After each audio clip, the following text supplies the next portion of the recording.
I'm Danielle. And I'm Dell.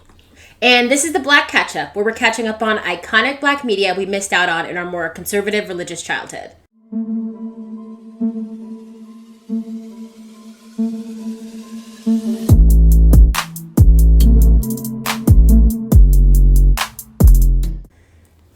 Yep. So this is we're not back. Your average setting. Yeah, we're back. It's a little different, but yeah, we're back. Back at it. And we watched B.A.P.S. Black American Princesses. Yes. So let's get into the IMDb. All right, cool. Two tacky homegirls move to LA to become dancers. Instead, they scam a dying millionaire, but eventually become B.A.P.S, Black American Princesses. Yeah, that is what happened. Yeah, okay, cool. That's pretty much the whole story. Have my notes up now. Yeah, so I guess all right. Same old format. You know, we start off with the things we liked. Yeah. Do you want to kick it off? Yeah, sure. Yeah. Overall, I just found the movie really funny. The girl Niecy and Mickey, I just found them to be very funny together. Yeah. A few scenes I had in the very beginning, that bar scene where the two dudes were hitting on him and were broke, and they were like, "Oh, it's ladies' night. You should be paying for our drinks." I thought that was funny. You know. Yeah, that was a good one. So yeah, I just found the movie overall. Oh, also the cameos. I thought those were also very funny. LL Cool J. There was Dennis Rodman at the end. I don't even know all the people, but I just thought the reactions were funny to them. Yeah. I got the same thing pretty much in my first thing, that I love the chemistry between Niecy and Mickey, and that the movie did a good job of giving them dimension, and they weren't just caricatures. They had their caricaturistic qualities, but they weren't just flat people, so I really love that. Yeah. And you also mentioned the restaurant scene, I believe. Sort of. Because that had a lot of the cameos. Oh, yes. Yeah, I just loved that whole scene in general, when them freaking out over the celebrities that they saw. Plus, Niecy just stuffing her face to avoid talking about Lily. I just thought it was so good. Halle Berry has some really good comedic timing in this movie. Yeah, no, I definitely and some great physicality. She's very good. Yeah. Yeah, I guess another scene I thought was really funny was the cooking scene where they bring out the dinner, and it was some bland food, and then she seasons it up and changes his life essentially. I don't know. I just found that really, really fun, and I also kind of like that aspect of the movie, just the relationship with the old guy, how they just I like that too. Really just friendly, you know, and I guess a lot of times old people kind of don't get that, especially once they get kind of old and sick, you know. So it's nice to just kind of I don't know, them just having fun together, you know, and being friends. Yeah. I said that I got the nanny vibes from this movie, just in terms of them coming in and just having a new perspective and changing their life around. Mm-hmm. That's what I got. The Nanny's my favorite show of all time. So anytime I can relate anything to The Nanny, I am 100% ready to do that. So I love that. Yeah. And I guess the last thing I had was I loved Manly and the Dying Man. And the Dying Man? Yeah, I think that was the guy. I watched it. So full disclosure, I watched this movie before he did. So some of my notes, I'm Manly and the Dying Man. I'm I guess when I wrote that, I thought I'd have it fresher in my mind, but I enjoyed them, so do with that what you will. I don't know who the Dying Man is. The old guy, you mean? Yeah. Okay. Oh, the Dying... Yeah, I liked him. Manly and the Dying Man. I liked them. Yeah, I don't know. I couldn't remember it. Yeah, okay. My notes are fresh from when I was watching it, so I guess I didn't remember his name in general. No, I liked both of those characters. Ago, you know? I finished I liked both those characters. So. All right. Yeah. I like the fact that she called him Alfred. I had that written down. Yeah, I thought that was his name was Manly, but I like that she called him Alfred. I like their little the back and forth between them and Manly. Yeah. And how he slowly softened to them. I liked that. Mm-hmm. Okay. Dislikes, problematic things. Things we just didn't agree with. I don't know.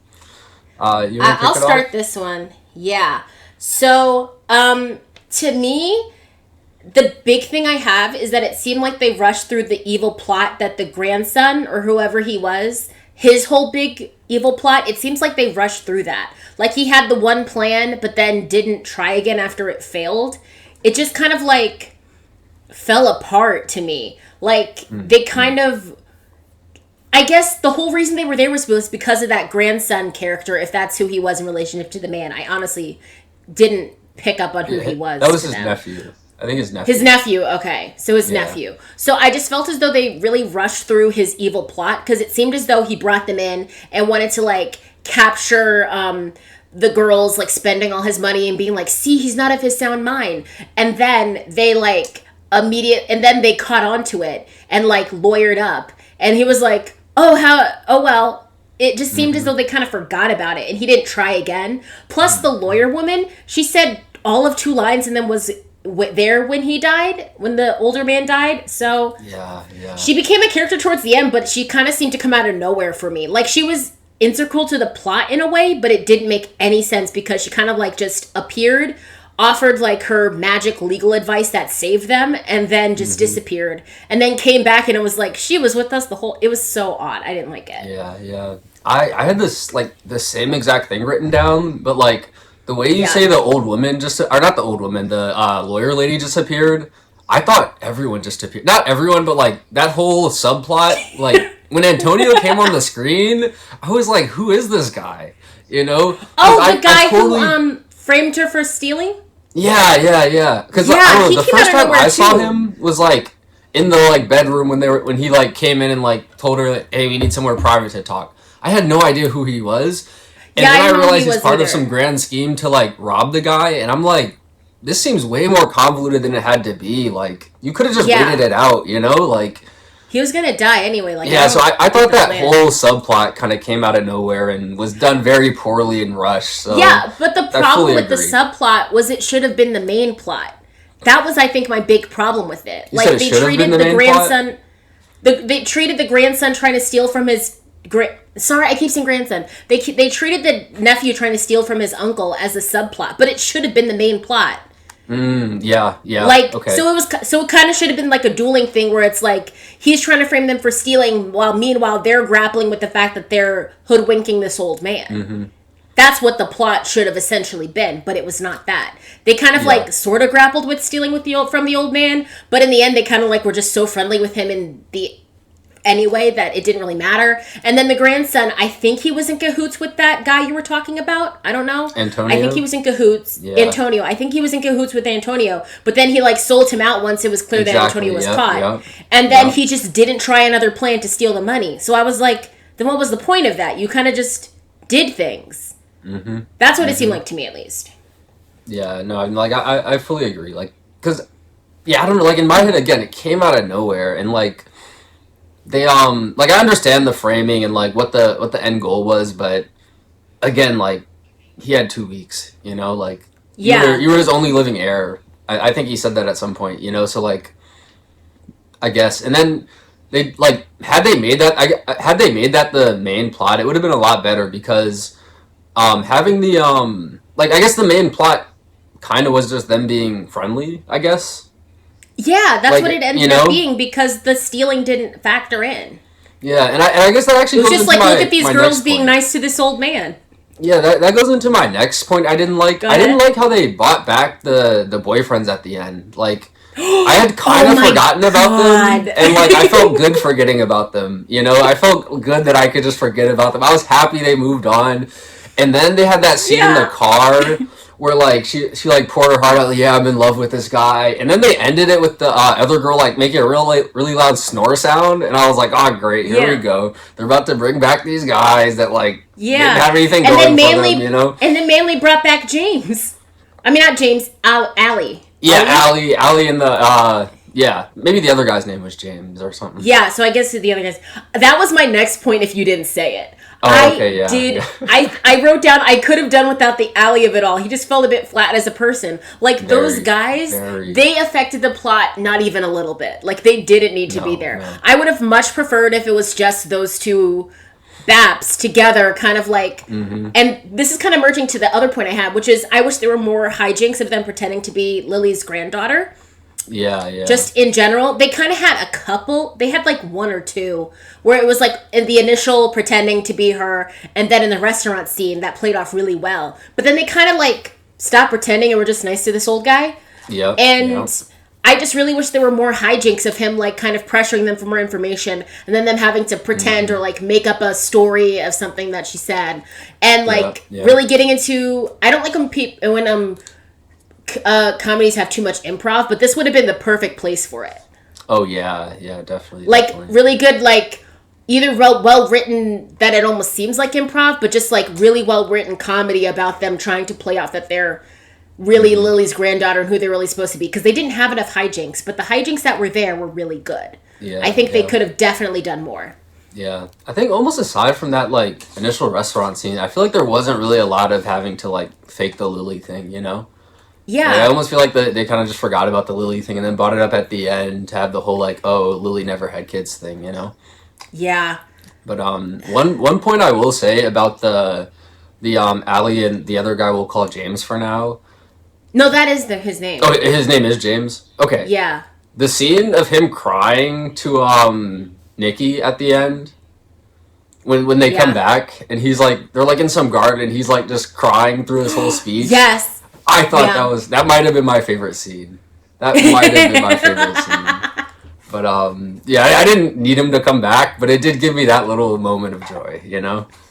Yeah, I feel as though if you had to have them, they were fine as like first act boyfriends that you ditched to be with your friend, kind of. Where like you learned that the real purpose isn't a romantic relationship or something. Like they didn't need to be here. Mm-hmm.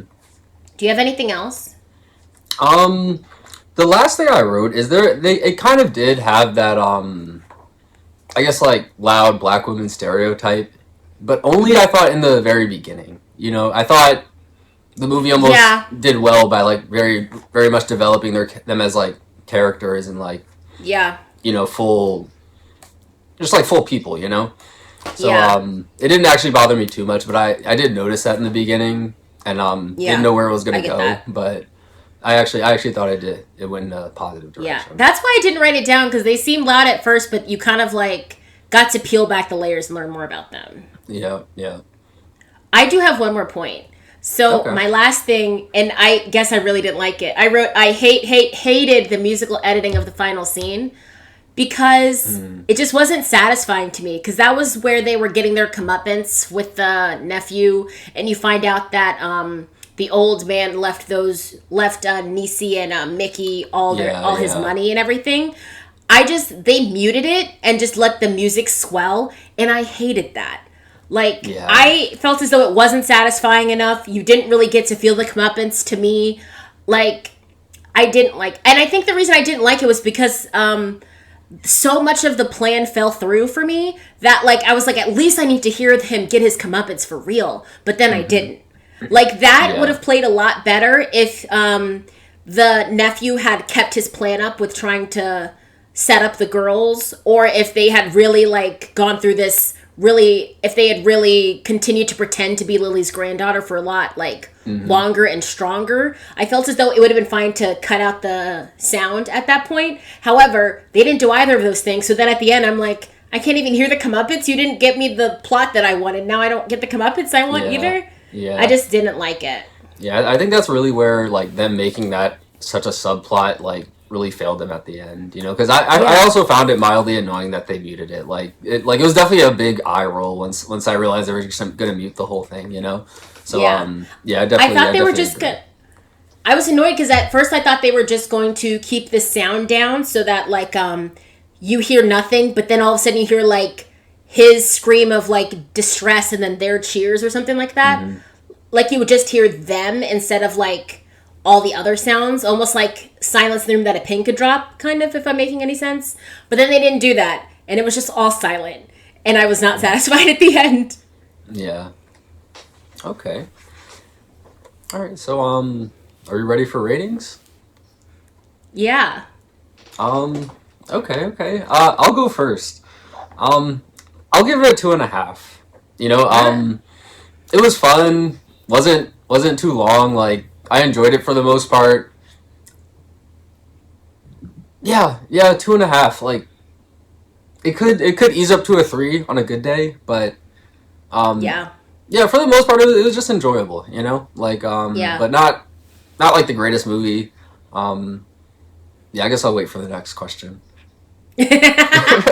I I also gave it a 2.5. I felt as though the movie started off really strong, and I enjoyed the core premise. But as soon as the nephew was revealed to be taking the pictures of the girls, it all just kind of fell apart for me, and it felt rushed and as though nothing happened, and the ending didn't pay off enough. So, because the conflict wasn't strong enough, so that was just my thing. Yeah, yeah. It was just like a very flat movie, you know, like Yeah. like It was like plot was kind of flat, enjoyable, but it fell kind flat, of, you know. yeah, it fell a little flat. It just missed like the grand punchline, you know. Like, I don't Yeah, know. that's what it needed. Both internal and external struggle is what I said. It needed both Mm-hmm. of those. The external struggle being the nephew trying to frame them, the internal struggle of how they feel morally about essentially hoodwinking this old man. Yeah. But you didn't get either of those, so everything just kind of like, but it started off so strong, so I was like, oh, this seems really fun, but then it like Yeah. took a dive at the end. Yeah. So the last question is, do we wish we'd seen this sooner? Yeah. I guess you can answer first. You know? I'll start. I'm gonna say yes. Not because I think I would have enjoyed it more or anything like that, but just because this feels like a almost coming to America-esque kind of movie that it's just so ingrained in the culture that I feel as though this would have been like a fun one to just see earlier. Okay. Okay. Yeah. Yeah. For me, it was a no. Well, I did like the movie. I don't know. I kind of liked watching it now. You know, like as a more or less adult, as you know. Yeah. Yeah, like I don't know if I would have enjoyed it as much as a kid or growing up, but yeah, I actually really enjoyed it now, and I feel like I watched it at kind of like the perfect time, you know. So No, I would have wanted to see it as like a senior in high school or like early mhm, college, like the earlier. mm. Mostly because, and I picked this movie. We never tell you who picks what movie, but Oh yeah, I happened yeah, to pick yeah. this movie. And the reason I picked it was because on RuPaul's Drag Race, spoilers if you haven't seen season 13, though I don't know what you're doing. Simone wins, and and she was like really well known for doing kind of like black culture nods on the runway, and and during the makeover episode where she made over Utica, she did a look inspired by B.A.P.S. So I was like, oh, I wish I'd seen that movie to like just get the reference immediately Yeah, instead yeah. of having Nice. to like back up and like have, you know. Yeah, So yeah, I get now that that. I've seen the movie, I'm like, oh, I get the reference and I love it and everything. But it kind of like little things like that. I'm just like, oh, I wish I knew the reference already. Did But someone like that's what really this kill the channel's for. reference? Did What'd you anyone like say? really kill? Did anyone like really kill the reference on No, it? she did. She did like a good job. Oh, okay. Like she Oh, did it a was just look one person who inspired did it. by. Yeah. So Oh, I she see. had to make over her her fellow drag queen, and she put her in the look that I want to say Niecy had in the beginning, that orange look with the coiffed hair that was kind of like Gotcha, gotcha. had the Yep. like corseting in it. She Nice. did that look on the runway. So I was like, and she said it was inspired by Baps, and I was like, oh, that's a thing I need to see now. So Nice, nice. that's kind of like the point of this whole channel, basically. Just like seeing references and being like, oh, I wish I knew it. And now being like, what am I missing? That's like the whole inspiration for Yeah. this. So that's basically the only reason why I wish I'd seen it earlier, just so I could get a drag race reference. Nice, nice. That's basically it. But I feel as though I would have been fine seeing it earlier too. Okay, okay, nice. Um, okay, I guess that's it for now. That's been Baps. Yeah, totally forgot the outro, but So did I feel like I. you said most of it anyway, so Yeah, you would say something about subscribing. And then like, comment, subscribe. subscribe. Yeah. Ring the bell for notifications. You could also comment us your suggestions. We do movies. There we go. It's coming back to me. We do movies on Tuesdays and Fridays. I'm not going to tell you what we do Sundays because we don't know right now because we're really kind of revamping this a bit. But all of our socials will be linked in the description below. And we'll see you next time to catch up. Bye.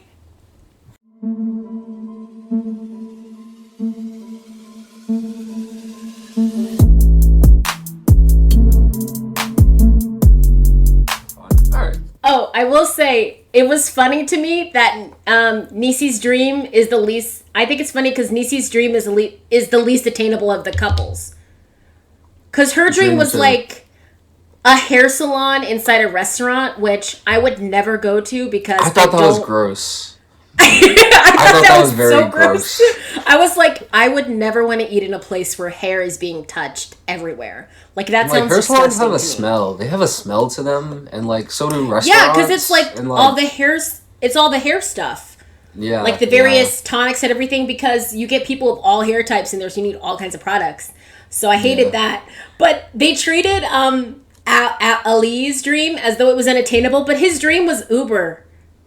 Yeah, no, it really was. His dream was basically Uber. It was. I will say that's a moment where maybe I should have seen B.A.P.S sooner, you know? Should have seen B.A.P.S before Uber, you know? B.A.P.S did it first. Because I was like... Because his thing was like, I want to have a ride thing where you can like call and we bring a cab to you or something like that. And I was like, that's Uber. And then it was like, that's Uber. But then they were like, oh, you have no ambition. I'm like... Yeah, he thought of Uber. Yeah. Like, he had Uber or Lyft, depending on which came first, but he just did Uber. Yeah, nice. With the luxury cars, too. It looked real nice at the end. It looked real nice. He essentially just made Uber black. Yeah.